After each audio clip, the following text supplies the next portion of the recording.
Il était une fois, il y a très longtemps, dans une région connue sous le nom de Croissant fertile, des rivières majestueuses, le Tigre et l'Euphrate, coulaient avec grâce. C'était le pays de la Mésopotamie, qui aujourd'hui fait partie de l'Irak. 4 civilisations incroyables y ont prospéré, les Sumériens, les Akkadiens, les Babyloniens et les Assyriens. Chacune avait ses propres merveilles à partager. Les Sumériens, les premiers, étaient connus pour être des inventeurs remarquables.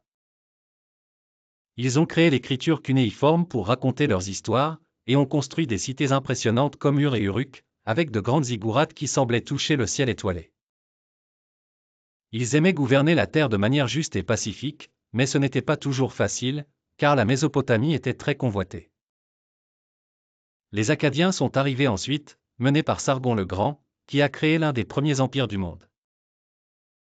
C'était un peuple de conquérants audacieux qui a conquis les grandes cités sumériennes, mais qui a aussi maintenu leur culture brillante et leurs innovations. Les Babyloniens, sous le célèbre roi Hammurabi, ont écrit l'un des plus anciens codes de loi, qui assurait justice et ordre.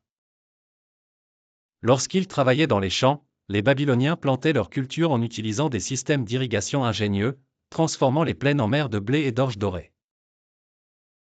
Cependant, la paix ne régnait jamais longtemps, car les Assyriens, guerriers redoutés, avec leurs armées puissantes et leurs machines de siège, sont venus conquérir cette terre fertile. Ils ont construit une capitale somptueuse à Ninive et ont montré au monde la grandeur de leur puissance.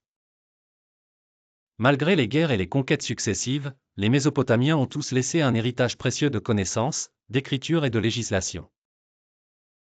Alors, lorsque tu regardes vers l'Est, émerveille-toi devant l'histoire merveilleuse de la Mésopotamie, où les petits ruisseaux de civilisation ont grandi pour devenir de grands fleuves d'humanité, qui coulent encore dans nos vies aujourd'hui.